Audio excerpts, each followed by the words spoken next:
Um dia de cada vez, caminhando pela palavra de Deus com reflexão, propósito e vida real. Seja muito bem-vindo ao Bíblia 365 na prática. Hoje, o dia 12 da nossa jornada, vamos refletir sobre escolhas, discernimento espiritual e o agir soberano de Deus, mesmo quando não vemos. Seguindo nosso cronograma, as leituras de hoje são Gênesis 13, Mateus 12, Neemias 2 e Atos 12. Hoje, a palavra nos ensina que decisões revelam o coração. O reino de Deus enfrenta oposição, mas Deus continua governando acima de tudo.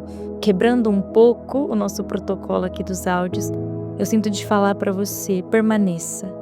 Permaneça mesmo que os dias pareçam difíceis, permaneça mesmo quando um dia não acontecer da maneira que você desejava, ou situações com pessoas machucarem o seu coração, o desânimo ou o sono vierem. Continue, persevere, que Deus te honrará. Começando em Gênesis 13, vimos que Abrão era próspero e Ló também. Eles cresceram tanto que a cidade ficou pequena para os dois. Surge então um conflito entre os pastores de Abrão e os de Ló. Para evitar contenda, Abrão toma uma atitude madura. Ele propõe a separação. Abrão, que tinha a promessa, abre mão de escolher primeiro. Ló, por sua vez, escolhe com base no que vê. A terra parecia fértil, agradável aos olhos, como o jardim do Senhor, a Bíblia diz. Mas a Bíblia faz um alerta sutil. Ló arma suas tendas em direção a Sodoma. Abraão escolhe pela fé, Ló escolhe pela aparência. E mal sabia ele que a parte que escolheu futuramente seria destruída. No versículo 13, mostra que os homens dessa cidade que ele escolheu, Sodoma e Gomorra, eram maus e grandes pecadores contra o Senhor. Essa foi a cidade que Jesus falou ontem em Mateus 11, que eu falei para vocês guardarem o nome da cidade. Depois da separação, Deus reafirma a promessa a Abrão. Isso nos ensina que abrir mão não é perder quando Deus é a fonte. Não era sobre qual terreno, mas sobre permanecer em Deus. A promessa se fortalece quando o coração está alinhado. E seguindo para Mateus 12, e aqui tem algo especial de Deus para você. Jesus inicia Mateus 12 levantando uma questão importante sobre o sábado. Ele inicia aqui permitindo que os discípulos colham espigas no sábado, cura um homem da mão ressequida no sábado, confronta diretamente a interpretação farisaica sobre esta lei. E só para contextualizar para você que às vezes não entende o porquê que o sábado era uma questão. O sábado, o Shabat, era um sinal da aliança, e você vai ver daqui a um tempo lá em Êxodo. É um dia separado para descanso e adoração. Mas com o tempo, os fariseus criaram categorias de trabalhos proibidos no sábado. Foi o Mishnah, um tratado do Shabat. E essas regras, elas iam além do texto bíblico. É importante entender que o problema em si não era o sábado, mas o legalismo que sufocou o propósito do sábado. Jesus, ele usa 3 fundamentos bíblicos que todos os estudiosos conheciam. Ele fala sobre Davi e os pães, e ele coloca a necessidade humana acima do ritual. Ele fala dos sacerdotes que trabalham no sábado, e ele mostra que o serviço a Deus nunca foi violação do sábado, do descanso. E misericórdia, quando ele diz misericórdia quero e não sacrifício, e aqui ele está reforçando algo que nós já vimos em Mateus 9, se eu não me engano. Aqui Jesus cita Oséias, esse texto está lá em Oséias. Misericórdia quero e não sacrifício, para mostrar que Deus nunca quis ritual sem coração. Misericórdia é o critério do reino. E a declaração mais forte que Jesus fala sobre o sábado está em Mateus 12:8. Ele diz: porque o Filho do Homem é Senhor do sábado. Aqui Jesus afirma autoridade messiânica, superioridade sobre as interpretações humanas da lei e que o sábado encontra sentido pleno nele, que ele é o Senhor do sábado. A cura, que ele teve, que ele fez propositalmente no sábado, foi para revelar o coração endurecido dos líderes, a incoerência do legalismo, que fazer o bem nunca viola a vontade de Deus. Em Mateus 12:12 ele diz: é lícito fazer o bem no sábado.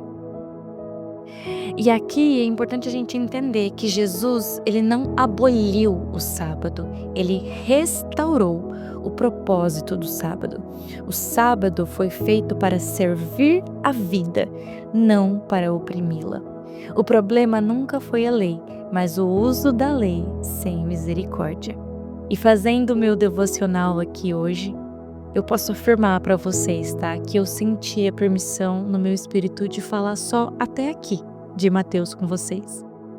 Não que não tenha nada de mais no restante do texto, muito pelo contrário. Tem tantos pontos importantes, muita coisa aqui que pode ser trabalhada, mas o sentimento que eu tive aqui é para você buscar individualmente no seu secreto o restante das revelações de Mateus 12. Então ore, deixe o Espírito Santo trazer uma revelação individual para você, através da intimidade com Ele e das Escrituras, porque daqui para frente, onde eu parei, Jesus ensina muitas outras coisas. Então, obedecendo a isso, seguimos para Neemias 2. E aqui Deus começa a transformar oração em ação. Depois de orar, Neemias recebe favor diante do rei. O rei percebe que há uma tristeza de alma no rosto de Neemias e se coloca à disposição para ajudar de alguma maneira o povo de Israel. Neemias então ele ora novamente para buscar direcionamento de Deus.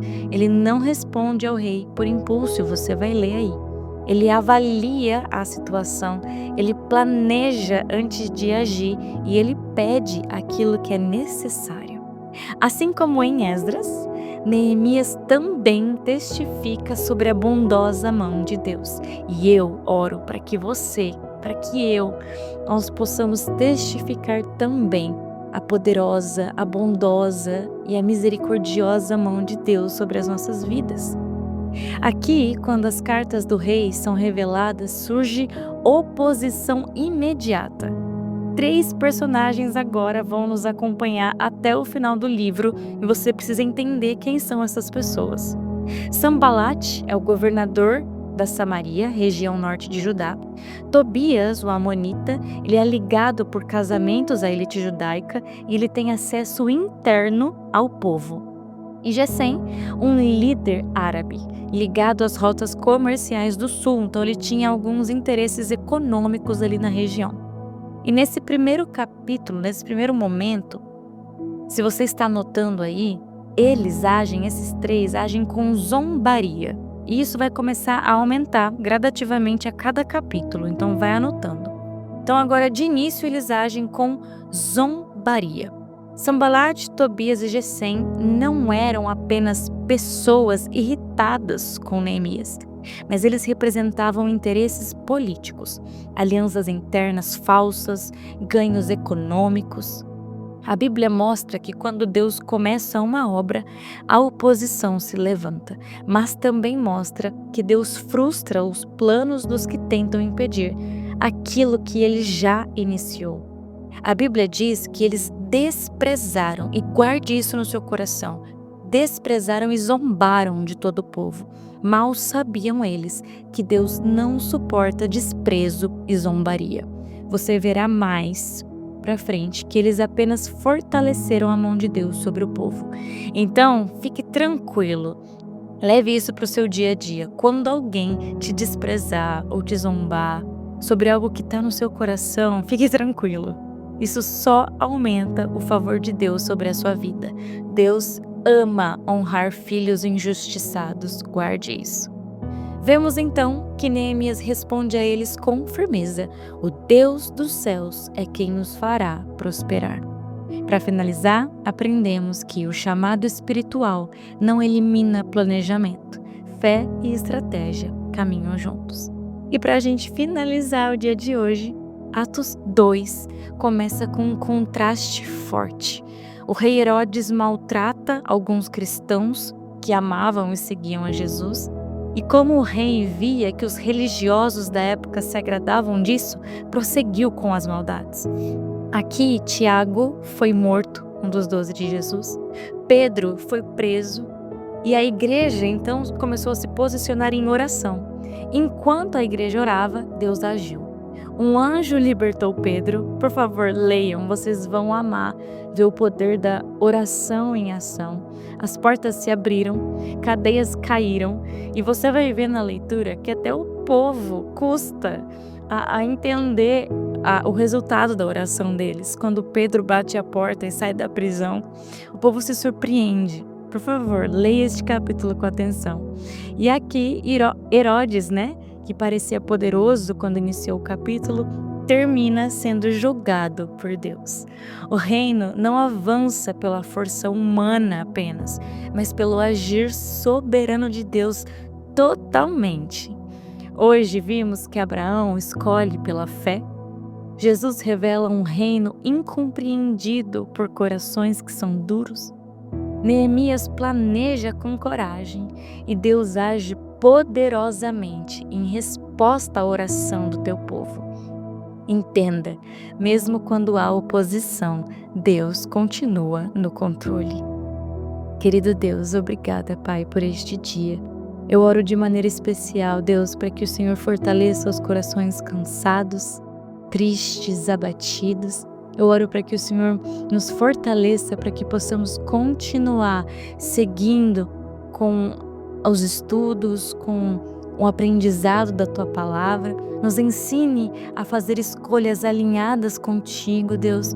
Guarde o nosso coração da dureza espiritual e de toda religiosidade, de discernirmos errado a Tua vontade. Mesmo quando não vemos com clareza, ó Pai, nos guia. Que saibamos, Pai, orar, planejar e agir conforme o Teu querer e o Teu propósito. Em nome de Jesus. Amém e amém. Que Deus te acompanhe hoje. Viva tantos ensinamentos de hoje. Viva essa palavra na prática. Amanhã seguimos juntos no dia 13 da nossa leitura.